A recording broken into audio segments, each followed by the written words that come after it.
ഇന്ന് എന്തൊരു ദിവസമാണല്ലേ, തൃശൂർ പൂരത്തിന്റെ ദിവസമാണ്. ദൃശ്യതാള വിസ്മയം ഒരുക്കി തൃശൂർ പൂരം. കൊടും ചൂടിനെ മറികടന്ന് പതിനായിരങ്ങളാണ് ഇത്തവണയും പൂരനഗരിയിലേക്ക് ഒഴുകിയെത്തിയത്. മുണ്ടത്തിക്കോട് ദുരന്തമേൽപ്പിച്ച വേദനയ്ക്കിടെ കുടമാറ്റമടക്കം സമയം കുറച്ചാണ് ഇത്തവണ നടത്തിയത്. പാറമേക്കാവിന്റെയും തിരുവമ്പാടിയുടെയും മത്സരിച്ചുള്ള കുടമാറ്റത്തെ ഹർഷാരവത്തോടെയാണ് പൂരപ്രേമികൾ വരവേറ്റത്.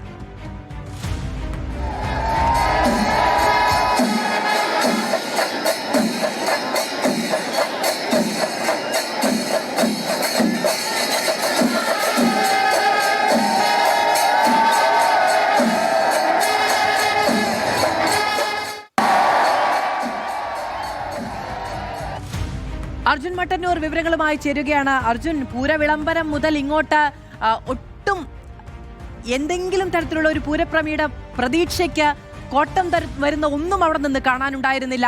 ശരിയാണ്, കുറച്ച് സമയം മാത്രമേ കുടമാറ്റം അനുഭവിക്കാൻ കഴിഞ്ഞുള്ളൂ എങ്കിലും അതും വലിയതായിരുന്നു. മാത്രമല്ല, തെക്കോട്ടിറക്കത്തിന്റെ സമയത്ത് പാറമേക്കാവ് പരമാവധി കുടകൾ മാറ്റി ആ ഒരു ബുദ്ധിമുട്ട് അല്ലെങ്കിൽ ആ ഒരു സങ്കടം തീർക്കുന്നതും കണ്ടു. അങ്ങനെ കൗതുകങ്ങളും ആസ്വാദനവും അതിന്റെ എല്ലാ തലത്തിലും ലഭ്യമായ മറ്റൊരു പൂരം കൂടി.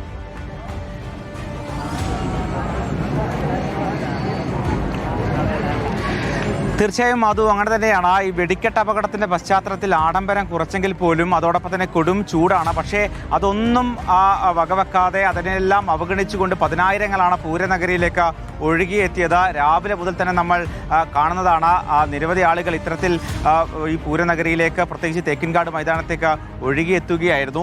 മാത്രവുമല്ല, ഇന്ന് രാവിലെ ഘടകപൂരങ്ങളുടെ വരവോടുകൂടിയാണ് പൂരത്തിന് തുടക്കമായത്. അതിനുശേഷം മഠത്തിൽ വരവ് പഞ്ചവാദ്യം ഉണ്ടായിരുന്നു, ഇലഞ്ഞിത്തറ മേളം ഉണ്ടായിരുന്നു. ഇലഞ്ഞിത്തറ മേളം ഏതാണ്ട് ഉച്ചക്കൊരു 2:30 മണിയോടുകൂടിയായിരുന്നു. കൊടും ചൂടായിരുന്നു, ക്ഷേത്രത്തിൻ്റെ അകത്തായിരുന്നു. പക്ഷേ അവിടെയും തിങ്ങി നിറഞ്ഞ ആസ്വാദകരെയാണ് നമ്മൾ കണ്ടത്. അതിനുശേഷം അതിന് തൊട്ടു പിന്നാലെ ഒരു തുടർക്കഥ പോലെയാണ് അത് വൈകിട്ടോടുകൂടി കുടമാറ്റം ഉണ്ടായത്. ഏതാണ്ട് 15 മിനിറ്റ് മാത്രമായിരുന്നു കുടമാറ്റം. പക്ഷേ അവിടെയും ആളുകൾ തിങ്ങി നിറയുന്ന സാഹചര്യമായിരുന്നു. പ്രത്യേകിച്ച് തെക്കിൻകാട് മൈതാനത്ത് തെക്കേ ഗോപുര നടയിലൊക്കെ തന്നെ ആളുകൾ തിങ്ങി നിറയുന്ന സാഹചര്യമായിരുന്നു. സാധാരണ പൂര ദിവസമാണെങ്കിൽ ഈ സമയമൊക്കെ തന്നെ ആളുകളുടെ ഒരു കാത്തിരിപ്പാണ്.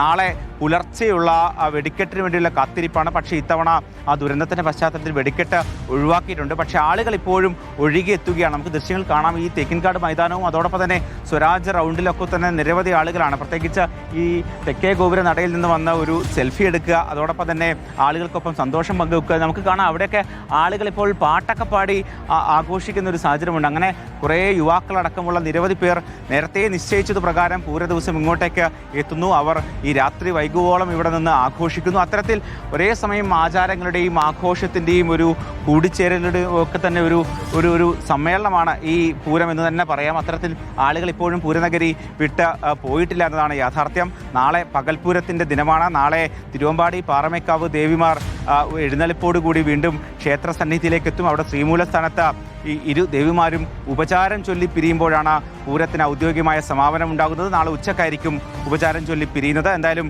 വീണ്ടും ഒരു കാത്തിരിപ്പാണ്, അടുത്ത പൂരത്തിന് വേണ്ടിയുള്ള കാത്തിരിപ്പ്. ശരി, അർജുൻ മട്ടന്നൂരാണ് വിവരങ്ങൾ നൽകിയത്. അങ്ങനെ നാളെ പകൽപൂരത്തോടുകൂടി ഭഗവതിമാർ ഉപചാരം ചൊല്ലി പിരിയുന്നതോടുകൂടി അടുത്ത പൂരത്തിന്റെ കാത്തിരിപ്പിലേക്ക് തൃശ്ശൂരും ഒപ്പം കേരളവും